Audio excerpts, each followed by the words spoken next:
आत्म संबंधी राम धणी जीना लाडला एवं प्यारा सुंदर साथ जीना श्री चरणों में कोटि कोटि प्रेम प्रणाम जी।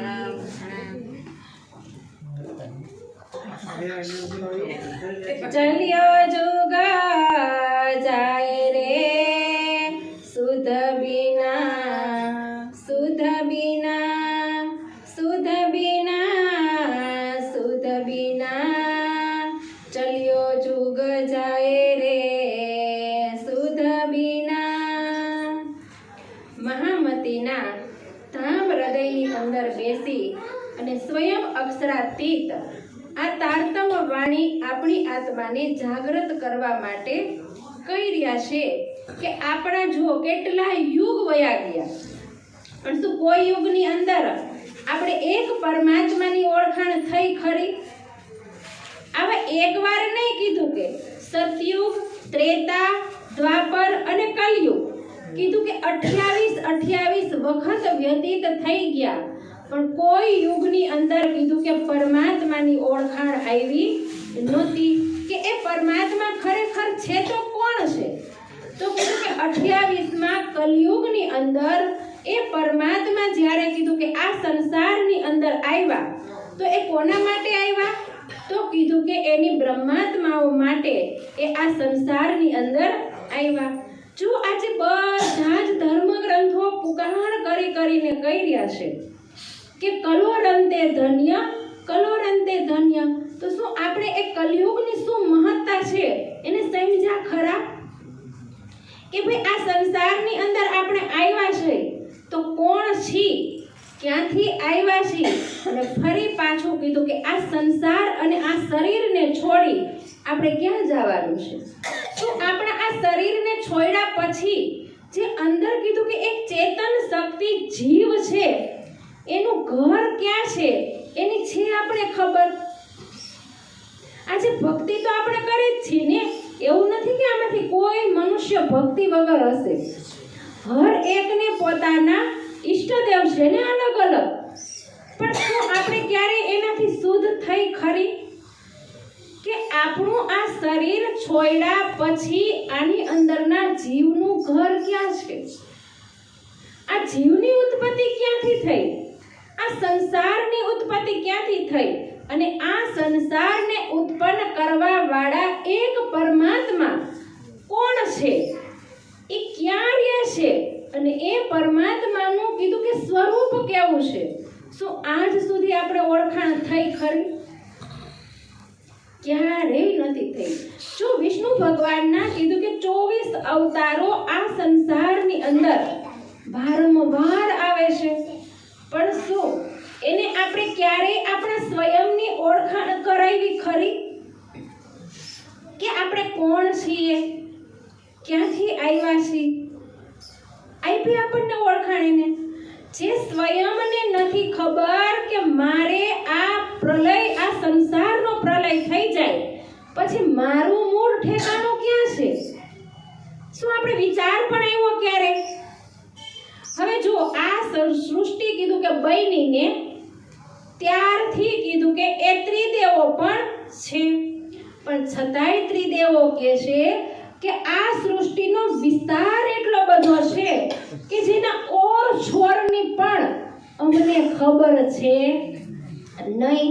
કીધું કે આવા તો એક બ્રહ્માંડ નહીં કરોડો બ્રહ્માંડ છે અને એ પણ કોના સ્વપ્નની અંદર બને છે? તો કીધું કે એ અક્ષર બ્રહ્મનું કાર્ય છે જેને સંસાર ઓળખતો નથી। જેને કબીર સાહેબે કીધું કે 4 રામ છે એમાં આપણે કયા રામને ઓળખીશું? આપણે તો એક જ રામને ઓળખીશું ને જે દશરથના પુત્ર છે, પણ કબીર સાહેબે કીધું કે એક દશરથ ઘર ડોલે, दूसरा सकल प्रसारा, तीसरा घट घट में बोले અને ચોથા તો સૌથી ન્યારા। હવે એક રામને ઓળખા પણ શું આપણા ઘટ ઘટ ની અંદર જે રામ બેઠા એને ઓળખા આપણે? તો આ સંસાર બનાવવા વાળાને તો આપણે કેવી રીતના ઓળખશું? અને આ સંસાર બનાવવાથી પરે એક છે જે કીધું કે બધા બધાયથી ન્યારા એટલે કીધું કે અલગ છે. શું એને કોઈ ઓળખા આપણે? શું ઓળખાણ થાય નહીં તો ભક્તિનો મતલબ શું? ભક્તિ આપણે શા માટે કરી? મોક્ષ માટે જ કરી ને. કે ભક્તિ કરવાથી આપણને શું મળે? મોક્ષ મળે ને. બાકી તો ભક્તિનું શું મહત્વ? અત્યારે તો ભક્તિ જોવો કેવી બની ગઈ છે, મોજ શોખની વસ્તુ બની ગઈ ને.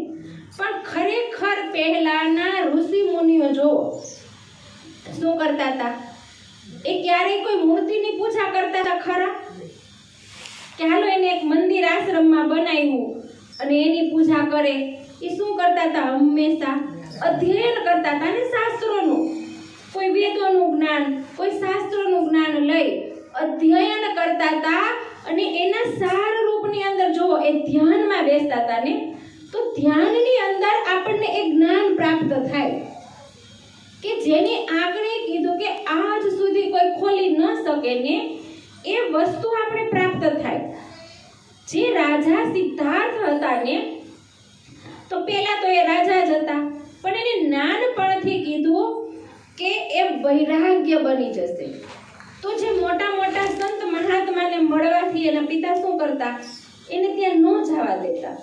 હવે એ રાજા સિદ્ધાર્થને એ નહોતી ખબર કે દુઃખ કોને કહેવાય, રોગ કોને કહેવાય, વૃદ્ધ અવસ્થા કોને કહેવાય અને મૃત્યુ કોને કહેવાય. એ વસ્તુથી કીધું કે એ અજાણ હતા.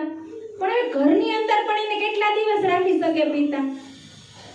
એક દિવસ તો બહાર નીકળવાના જ છે ને.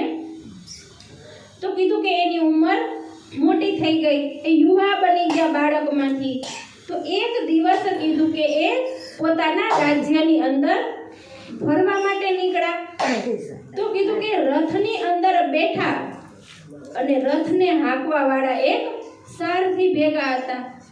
ત્યારે રથ થોડો આગળ ચાલ્યો ને એટલે કીધું કે એને રોગ વાળા માણસ સાથે એની મુલાકાત થઈ. ત્યારે સિદ્ધાર્થ પૂછે છે સારથીને કે આ માણસને આવું શું થયું છે? આ કેમ આવો બની ગયો છે? ત્યારે સારથી કહે છે કે એ રોગી, એને રોગ આવી ગયો છે. તો કહે છે કે આ મને ને તમને બેયને આવે? તો સારથી કહે છે કે મને આવે અને તમને આવે. થોડાક આગળ ચાલ્યા તો એક વૃદ્ધ અવસ્થાવાળા માણસ સાથે મુલાકાત થઈ. તો ફરી પાછું સારથીને પૂછ્યું કે આની અવસ્થા કેમ આવી છે? તો સારથીએ કીધું કે એને વૃદ્ધ અવસ્થા આવી છે. તો સિદ્ધાર્થ કહે છે કે શું આ મને અને તમને બેયને આવે? તો સારથી કહે છે કે આ મને પણ આવે અને તમને પણ આવે. થોડા આગળ ચાલ્યા તો એક મૃત્યુ પામેલ વ્યક્તિ સાથે મુલાકાત થઈ. તો એને પાલખીની અંદર કીધું કે લઈને જતા હતા. તો પૂછ્યું કે આને કેમ આવી રીતના લઈને જાય છે? ત્યારે સારથીએ કીધું કે એ મૃત્યુ પામ્યા છે. તો સિદ્ધાર્થ કહે છે કે શું આ આપણે પણ આવે? તો સારથી કહે છે કે આ મને અને તમને બધાયને સમય આવે એટલે આવવાનું જ છે. તો એ ઘરે ગયા ને એટલે કીધું કે એને શું કર્યું? ઘરનો ત્યાગ કરી દીધો અને વનની અંદર જોવો એ ગયા. એ કોની ખોજમાં ગયા? પરમાત્માની ગયા ને. કે આ બધુંય આવવાથી આ છોડીને આપણે ક્યાં જવાનું છે? તો કીધું કે એને એટલી સાધના કરી કે જેની અંદર કીધું કે એને બુદ્ધત્વ પ્રાપ્ત થયું. હવે એ બુદ્ધત્વની અંદર કીધું કે એ નિરાકારથી પારને ન જાણી શક્યા, પણ એને કીધું કે આ નિરાકારની અંદરની બધી વસ્તુની ખબર પડી અને પોતાના 520 જન્મ એને જોયા. જુઓ કે હું ભાઈ આની પહેલા કયા જન્મની અંદર હતો, એની પહેલા કયા જન્મમાં હતો, એની પહેલા કયા જન્મમાં મેં કેટલી વાર પશુની યોનિમાં આવ્યો, કેટલી વાર હું મનુષ્યની યોનિમાં આવ્યો, પણ એ બધી જ ખબર પડી.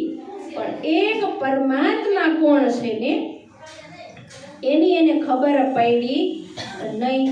કીધું કે આ સંસારમાં વેદનું જ્ઞાન તો સૃષ્ટિના પ્રારંભથી જ આવી જાય છે અને વેદોની અંદર કીધું કે એકમાત્ર પરમાત્માની જ વાત લખી છે. પણ શું સંસાર એ જ્ઞાનને સમજી શક્યો ખરો કે ભાઈ પરમાત્મા છે તો કોણ છે? જેમાં કીધું કે શિવને કીધું કે એ કલ્યાણકારી પરમાત્મા, જેને કીધું કે કલ્યાણકારી શિવ. તો આપણે કોને શિવ આવે એટલે કોની છબી આપણી અંદર આવી જાય? પાર્વતીના પતિની આવે ને આપણી સમક્ષ. તો પાર્વતી પણ જુઓ કીધું કે શિવજીને પૂછે છે કે તમે રોજ ધ્યાનની અંદર બેઠા હોય, તમારો તો કીધું કે ક્યારેય જન્મ નથી થયો અને મારો તો કેટલી વાર જન્મ થયો. એકવાર ઉમા બની, એકવાર દક્ષની દીકરી બની, અલગ અલગ બનવું પડ્યું ને. તો કીધું કે મને એક જન્મથી પરે કરાવો ને એવું જ્ઞાન આપો ને. તો શિવજી કહે છે કે હું તમને એ જ્ઞાન એક જ શરતે આપું કે હું તમને જે બ્રહ્મ જ્ઞાન કહું છું ને એ તમે ગણેશ અને કાર્તિકેયને પણ ન કહેતા. તો પાર્વતીજી કહે છે સારું. તો શિવજી કહે છે કે હું તમને એવી એકાંતની જગ્યામાં લઈ જાઉં અને ત્યાં હું તમને એ જ્ઞાન સંભળાવું કે જેનાથી તમે અમૃતોને પ્રાપ્ત કરો. જુઓ, હવે વિચાર કરો કે જે શિવજી પાર્વતીજીને એમ કહે છે તો એ શિવ શું આપણે મોક્ષ આપી શકે ખરા? જે એની પત્નીને મોક્ષ ન આપી શકતા હોય એ આપણે મોક્ષ આપી શકે ખરા? ક્યારેય વિચાર કર્યો આપણે એવો? આપણી અંદર કીધું કે એ જ્ઞાન નથી ને અંદર, એટલે વિચારની તરંગો જો શેમાંથી ઉત્પન્ન થાય? જ્ઞાન હોય ને તો જ્ઞાનની અંદરથી આપણને વિચાર આવે ને. હવે જળ વસ્તુને આપણે પકડી હોય તો શું એ આપણને ચેતન બનાવે ખરી? ચેતન કોણ બનાવે? આપણે ચેતન વસ્તુ જ આપણે ચેતન બનાવે ને. હવે આપણે કોને બનાવ્યા? પરમાત્માએ બનાવ્યા ને. તો આપણે કેવા છે? ચેતન છે. હવે આપણે કોને બનાવ્યા? આપણે પરમાત્માને બનાવ્યા ને. હવે જો પરમાત્માની બનાવેલી મૂર્તિ ખાય છે, પીવે છે, બોલે છે, ચાલે છે. આપણી બનાવેલી મૂર્તિ બોલે ચાલે છે, ખાઈ પીવે છે. આપણે શું કહી કે આપણો બનાવેલો છે એને ક્યાં બેસાડી દઈ? એક જ જગ્યાએ બેસાડી દઈ ને, મંદિરની અંદર. અને પરમાત્માના બનાવેલા કેવા બધે ફરી હગે, હરી હગે. કયો વિચાર ક્યારે આપણે એવો કે આપણા બનાવેલા જુઓ કેવા છે ને એના બનાવેલા કેવા છે? છે ને ચેતન.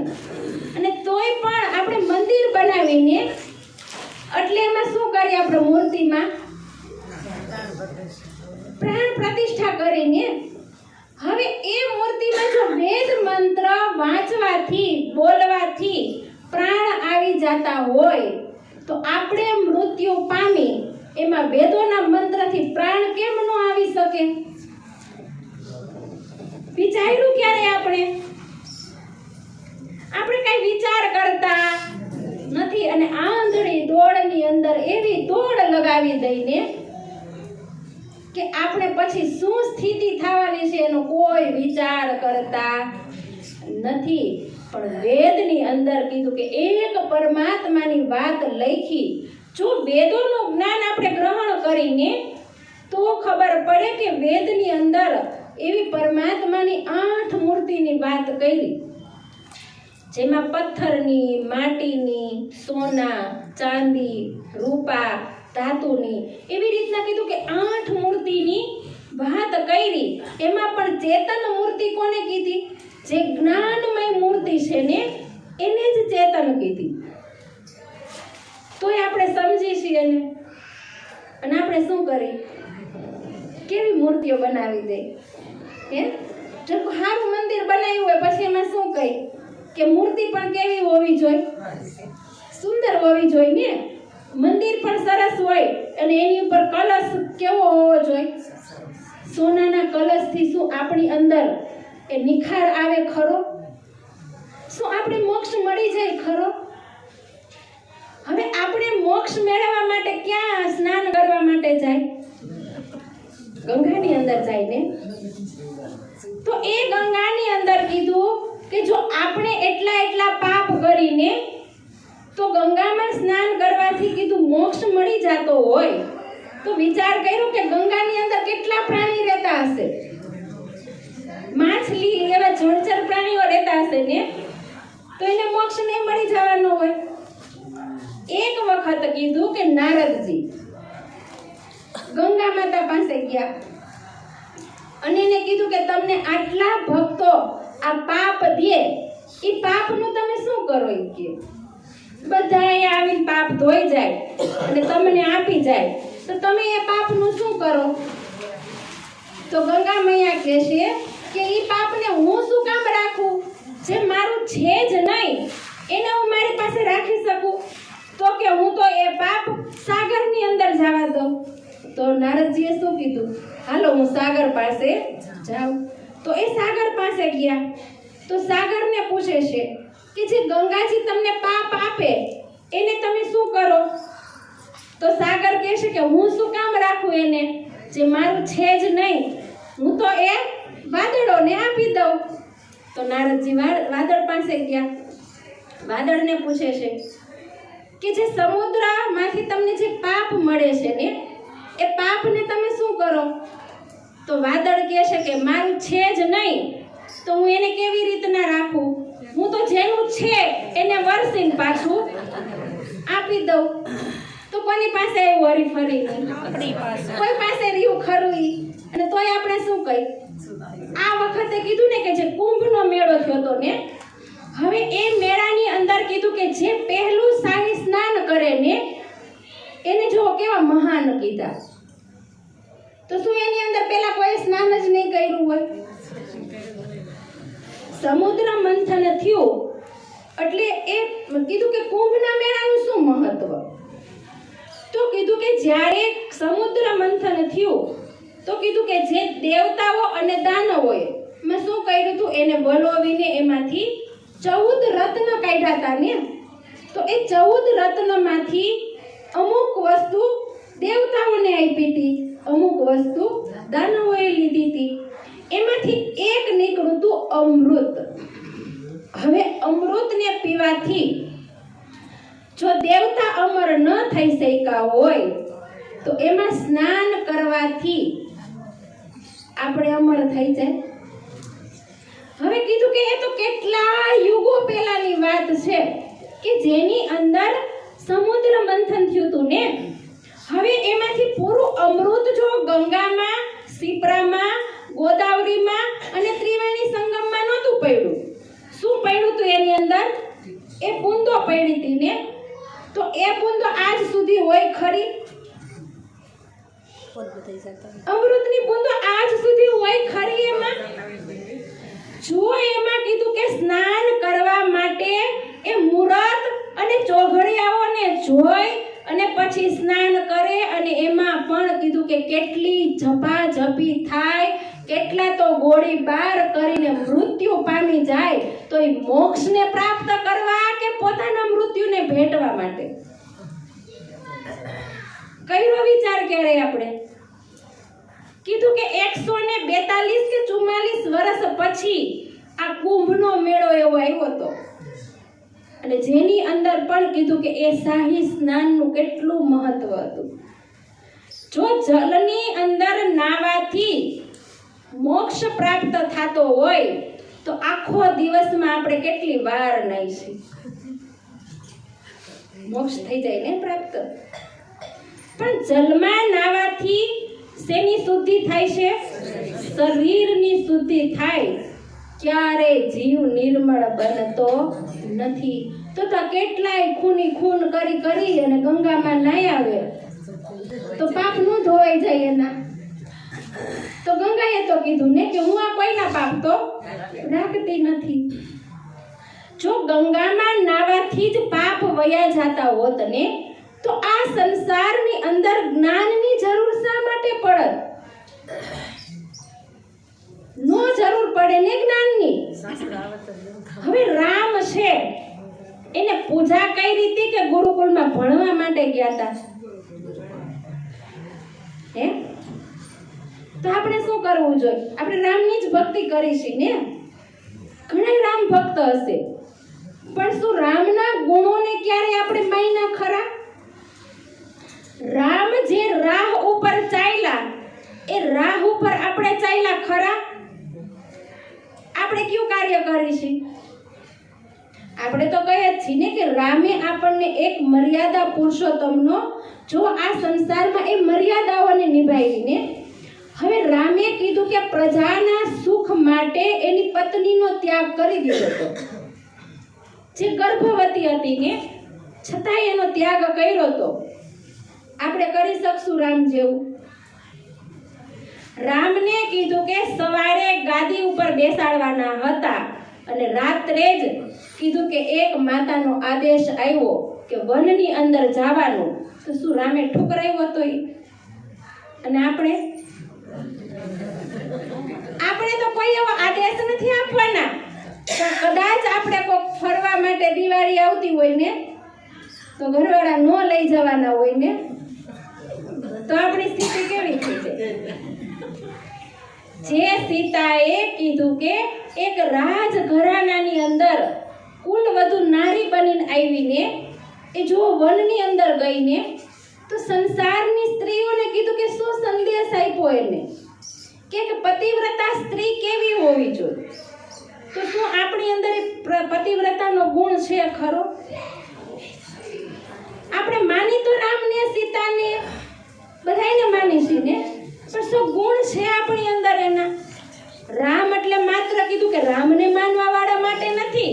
રામે આખા સંસારને એક આદર્શ જીવન આપ્યું. જુઓ કે ભાઈ કુટુંબની અંદર કેવી રીતના રહેવું, ભાઈ ભાઈનો સંબંધ કેવો હોવો જોઈએ, બધું શીખવા મળ્યું હોય તો આપણે ક્યાંથી મળ્યું હોય? સમાજનો દ્રષ્ટિકોણ કોને તૈયાર કર્યો? રામે કર્યો ને. આજ દુનિયા રામને કેમ પૂજે છે? પૂજે છે, પણ શું રામની માને છે ખરા કોઈ?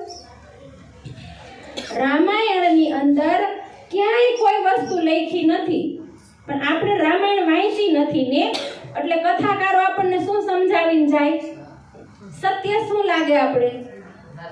જે કથાકાર આજે કીધું કે એનો વ્યવસાય બની ગયો ને કથાકારોનો કે ભાઈ આટલા રૂપિયા આપો તો અમે ભાગવતની કથા કરી દઈ. એમાં પણ કંઈક શ્રીફળ આપવાનું હોય ને. એ શ્રીફળ પણ કોના મૂલ્યથી થાય? એક પૈસાના મૂલ્યથી થાય ને. એ બ્રહ્મ જ્ઞાનના મૂલ્યથી કોઈ વસ્તુનું મૂલ્યાંકન થાય છે? એ કથાકાર બેસીને ન્યા કે વ્યાસ પીઠ ઉપર કે ભાગવતની અંદર જે 10મા સ્કંદની અંદર બ્રજલીલા લખીને હવે એ અખંડ ક્યાં છે એ મને કયો તો કે તો બતાવજો કે એનો શું જવાબ આવે છે. કારણ કે બ્રહ્મ જ્ઞાન વસ્તુ એવી છે કે જેને મળ્યા પછી જ જીવ અખંડ મુક્તિનો અધિકારી બની શકે. જીવ કીધું કે આવા ગમનના ફેરામાંથી ટળી શકે. હવે બ્રહ્મ જ્ઞાન વગર જીવ ક્યારે કીધું કે ગમે એટલી નવધા ભક્તિ કરશે પણ એનાથી જીવને મોક્ષ મળવાનો નથી. જ્યાં સુધી કીધું કે એ પરમાત્માને નહીં ઓળખીને ત્યાં સુધી મોક્ષ મળવાનો નથી. પછી કીધું કે આવા ગમનના ફેરામાંથી છૂટવા માટેની બારી આ 28મો કલયુગ છે. જો આ કલયુગ વ્યતીત થઈ ગયો ને તો સમજો કે કોઈ યુગની અંદર હવે નથી બ્રહ્મ લીલા થવાની કે નથી કોઈ બ્રહ્મની ઓળખાણ કરાવવા માટે એવો ગ્રંથ પણ આવવાનો કે જેનાથી આપણે બ્રહ્મની ઓળખાણ કરી અને બ્રહ્મને પ્રાપ્ત કરી લઈ અને આપણા જીવનને સાર્થક કરી લઈ. તો કીધું કે આ કલયુગની અંદર એવી નિધિ આવીને એવું જ્ઞાન આ સંસારની અંદર આવ્યું કે જે સ્વપ્નમાંથી આપણે જાગૃત કેવી રીતના થવું ને એ કીધું કે આ તારતમ જ્ઞાન જે અંધકારથી પરે આપણે કેવી રીતના પહોંચવું ને તો કીધું કે આ તારતમ જ્ઞાનની અંદર હું કોણ છું, ક્યાંથી આવી છું અને મારી આત્માના પ્રિયતમ માલિક કોણ છે. પછી કીધું કે એ પરમાત્માનું ધામ કેવું છે, એનું સ્વરૂપ કેવું છે અને એની લીલા કેવી છે. તો કીધું કે બધી જ ઓળખાણ આપણે આ તારતમ વાણીની અંદર આપી. જો એ જ્ઞાન કીધું કે જેની દુનિયા રાહ જોઈને બેઠા હતા ને એવું જ્ઞાન આ સંસારમાં આવી ગયું. અને આને પ્રાપ્ત કરવા માટે કીધું કે કેટલાય એવા મોટા મોટા ઋષિ મુનિ દેવી દેવતા તીર્થંકરો પેગંબરો થઈ ગયા, પણ છતાંય કોઈ એની દિશા પણ પામી શક્યા નહીં. મેં કીધું ને કે જે પાર્વતીને શિવજી કહેવા માટે એ બ્રહ્મ જ્ઞાન ક્યાં લઈ ગયા હતા? અમરનાથની ગુફામાં. શું આપણે એ અમરનાથની ગુફાનું મહત્વ ખબર છે? આપણે ત્યાં શું માની છીએ? ત્યાં કોની લિંગ થાય? બરફની લિંગ બને ને. હવે એના દર્શન માટે જો કરોડો લાખો યાત્રીઓ જાય ને, પણ શું એના દર્શન થયા ખરાય ને કોઈને? આ વાણીની અંદર કીધું કે બેહદી સાથ તમે સાંભળો, બોલી બેહદ વાણી, મોટા મોટેરા થઈ ગયા પણ તોય કોઈએ ન જાણી. એને કોઈ જાણી શક્યું નથી. અને જે શિવજી પાર્વતીજીને કહે છે ને, તો કીધું કે આ નિરાકારથી પરે, જે મેં કીધું ને કે ત્રીજા રામ, જે સકલ પ્રસારા, જેને આ સંસાર બનાવ્યો ને, એ અક્ષર બ્રહ્મના કીધું કે 4 અંતસ્કરણ, મન, ચિત્ત, બુદ્ધિ અને અહંકાર. જેની અંદર કીધું કે મન સ્વરૂપ છે ને, એમાંથી કીધું કે સૃષ્ટિ બને. હવે એ અક્ષર બ્રહ્મ જ્યારે એક સંકલ્પ કરે ને, એટલે એ મન દ્વારા કીધું કે આ સૃષ્ટિની રચના થાય. અને એની અંદર પણ કીધું કે અક્ષર બ્રહ્મના સ્વપ્નની અંદર જે નારાયણ બને છે, અને એ નારાયણના સંકલ્પથી કીધું કે એકોહમ બહુશ્યામ, જે બધાય જીવ ઉત્પન્ન થઈ જાય. હવે એ જીવ, એને નથી ખબર કે અમારું ઘર ક્યાં છે, અમે કોના સ્વપ્નની અંદર બન્યા. તો એ નારાયણને નથી ખબર કે હું કોના સ્વપ્નની અંદર બન્યો. તો આ 14 લોકથી પરે શું છે એની ખબર એ નારાયણને પડી શકે ખરી? જે સ્વપ્નની અંદર બન્યા હોય, એ સ્વપ્નમાં બનેલી વસ્તુને જ્યારે આપણે જાગૃત થઈ જાય અને પછી સ્વપ્નને ગોતવા માટે જાય, તો સ્વપ્ન મળે ખરું આપણે ક્યારે? એ સ્વપ્નમાં બનેલી ચીજ વસ્તુ મળે ક્યારે આપણે? તો કીધું કે ક્યારે આપણે એ મળી શકતી નથી. તો કહે છે કે એ ત્રિદેવો, આવા તો કરોડ બ્રહ્માંડ બને છે અક્ષર બ્રહ્મના એક પલકારાની અંદર. કીધું કે આવા કરોડ બ્રહ્માંડ બને છે અને ફરી પાછા એ પલકારાની અંદર આ બ્રહ્માંડનો નાશ પણ થઈ જાય છે. હવે એ આ બ્રહ્માંડની અંદર કીધું કે આ એક જ બ્રહ્માંડ એવો છે જે આપણે હાલમાં બેઠા છીએ ને, આ બ્રહ્માંડની અંદર કીધું કે બ્રહ્મલીલા થઈ. હવે આપણે તો 33 કરોડ દેવી દેવતાઓની પણ ખબર નથી. હવે વેદોની અંદર લખ્યું કે 33 કોટી, અને આપણે શું સમજી લીધું? કરોડ થાય એનો મતલબ, કોટીનો મતલબ થાય પ્રકાર. અને એ પણ જે 33 કરોડ છે ને, જેને આપણે કહીએ આપણી ભાષામાં, શું આપણે 25-30 ના નામે આવડે છે ખરા? તો કરોડોના નામ તો કેદી ગણી લે, ગણાય આપણાથી. એ 33 પ્રકારના કીધું કે દેવતા છે ને, એ જળ દેવતા છે. કીધું કે એક તો અષ્ટવસુ, એટલે શું કીધું કે દેવતાનો મતલબ કે અષ્ટવસુ એટલે 5 તત્વ, સૂર્ય, ચંદ્ર અને નક્ષત્ર. જે આપણે નહીં પૂજા કરીને તો એ તો એનું કાર્ય કરવા. કરવાના જ છે. શું આપણે એક દિવસ સૂર્યને જલ નહીં રેડી તો એ પ્રકાશ આપવાનો બંધ કરી દેશે ખરો? જે 5 તત્વ, શું આપણે વાયુ વગર રહી શકશું? જળ વગર રહી શકશું? હવે એ તો આપણું જીવન છે ને. કીધું કે અષ્ટવસુ. હવે અષ્ટવસુની અંદરથી જોવો કોને કોને દેવતા કીધા. 5 તત્વ, સૂર્ય, ચંદ્ર અને નક્ષત્ર. જે આપણે ક્યારેય નડશે નહીં પૂજા કરી તોય. આજે એક પ્રથા ચાલી છે ને કે ગ્રહોના શું પહેરવાના હોય, અને એ ગ્રહ આપણે નડે ખરો? હવે તો એની ગતિમાં છે, તે આપણને નડવા આવશે અહીંયા કે ભાઈ તમે મારો એક નખ બનાવી અને પહેરો. આવશે અહીંયા.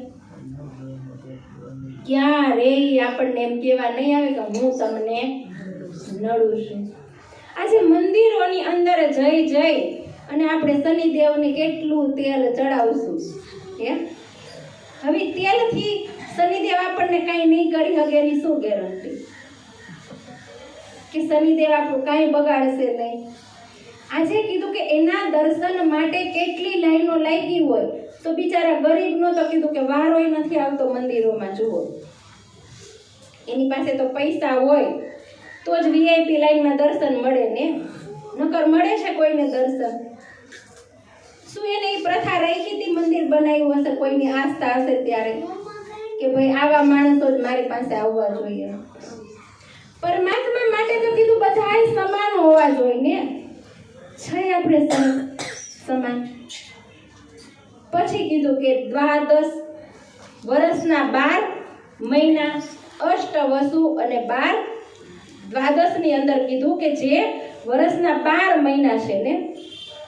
હવે એ તો કીધું કે આપણી અવધિને શું કરશે? કાપવાના જ છે ને. હવે ગણતરી તમે કરજો કે કેટલા થાય છે. અષ્ટવસુ 12 વર્ષના મહિના, અને પછી કીધું કે 10 પ્રાણ જ્યારે આ શરીરમાંથી નીકળી જાય ને તો બધું પોતાનું શું કરે? રુદનનું કાર્ય કરે. અને 11મું મન. પછી કીધું કે એક વિદ્યુતના દેવતા. હવે આપણે અહીંયા બેઠા છે ને તો બધું આ જ્ઞાન યજ્ઞ છે. શું છે? યજ્ઞ છે. પહેલા કીધું કે કોઈ અનેક પ્રકારના યજ્ઞ કરતા. હવે જે કોની અંદર આવી જાય તો કીધું કે એ 32 નંબરના દેવતાની અંદર. અને 33માં કીધું કે એ વિદ્યુતના દેવતા છે ને, જે ઇન્દ્ર. હવે એનાથી જુઓ કેટલું સંચાલન થાય ને. આ સંસારની સત્તા કોના હાથમાં છે? એના જ હાથમાં છે ને. આપણને શું લાગે કે બ્રહ્મા, વિષ્ણુ અને મહેશ એ શું કાર્ય કરે છે? તો કીધું કે બ્રહ્માજી છે એ શું કરે? માટલા બનાવે ને. આપણે આ પૂતળાને બનાવે એટલે આ પૂતળું એક માટલું જ છે ને આપણું. હવે એની અંદર કીધું કે પ્રાણ કોણ પૂરે? તો કીધું કે વિષ્ણુ ભગવાન, જેનું પાલન પોષણ કરે ને. સંહાર કોણ કરે? શંકર ભગવાન કરે. પણ એ સ્વયં ધ્યાનની અંદર ડૂબ્યા હોય તો એ કોનું ધ્યાન કરતા હશે? જે પરમાત્મા હોય એને ધ્યાન કરવું પડે ખરું? વિચાર્યું ક્યારે આપણે એવું? એક વખત કીધું કે લક્ષ્મીજી જ્યારે વિષ્ણુ ભગવાન ધ્યાનની અંદર બેઠા હતા ને તો એની પાસે ગયા અને પૂછ્યું એને કે તમે કોનું ધ્યાન કરો છો? તો વિષ્ણુ ભગવાન કહે છે કે હું તો તમારું ધ્યાન કરું છું. ત્યારે લક્ષ્મીજી કહે છે કે જો તમે મારું ધ્યાન કરતા હોત